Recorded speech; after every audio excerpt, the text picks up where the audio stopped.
સાબરકાંઠામાં તાજેતરમાં થયેલા ગમખ્વાર અકસ્માતના પગલે એક મહિલાનું સારવાર દરમિયાન મોત થયું છે તેમજ 33થી વધારે લોકો ઈજાગ્રસ્ત થયા છે તેમજ 4 લોકો હજુ પણ અમદાવાદ સિવિલ હોસ્પિટલમાં જીવન મરણ વચ્ચે ઝોલા ખાઈ રહ્યા છે।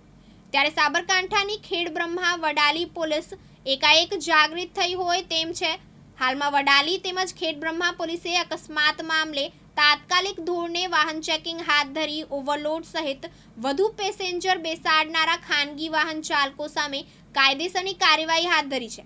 સાબરકાંઠામાં ઈડર ખેડબ્રહ્મા રોડ ઉપર રાત્રિના સમયે વડાલી નજીક 40થી વધુ પેસેન્જર ભરેલી જીપ ટ્રક પાછળ ઘૂસતા અરેરાટી ઉપજાવે તેવો અકસ્માત સર્જાયો હતો। જો કે અકસ્માતને પગલે પોશીના વિસ્તારની 40 વર્ષીય મહિલાનું સારવાર દરમિયાન મોત થયું છે। બીજી તરફ હાલના તબક્કે 4 જેટલા બીજા ઘાયલો અમદાવાદ સિવિલ હોસ્પિટલમાં જીવન મરણ વચ્ચે ઝોલા ખાઈ રહ્યા છે।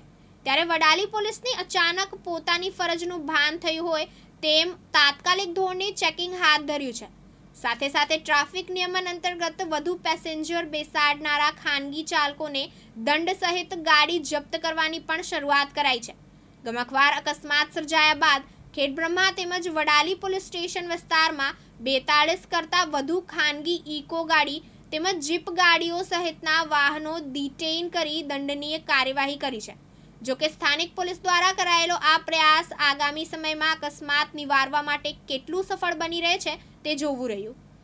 ગઈ તારીખ 6ના રોજ વડાલી પોલીસ સ્ટેશન વિસ્તારના વિનાયક હોટલ પાસે એક ટ્રક રિવર્સ લેતા આગળથી આવતી જીપ દ્વારા તે ટ્રકની પાછળની સાઈડમાં ઘૂસી ગયેલ, જેમાં 27થી વધારે લોકો ઘાયલ થયેલા હતા। જે બાદ જિલ્લા પોલીસ વડા શ્રી વિજય પટેલ સાહેબ તથા નાયબ પોલીસ અધિક્ષક શ્રી સ્મિત ગોયલ સાહેબના હોય આવા વાહન ચાલકો વિરુદ્ધ કડકમાં કડક કાર્યવાહી કરવા સૂચના આપેલ હોય। જે અનુસંધાને ખેડબ્રહ્મા પોલીસ તથા વડાલી પોલીસ દ્વારા 40થી વધારે વાહનો ડિટેન કરવામાં આવેલ છે।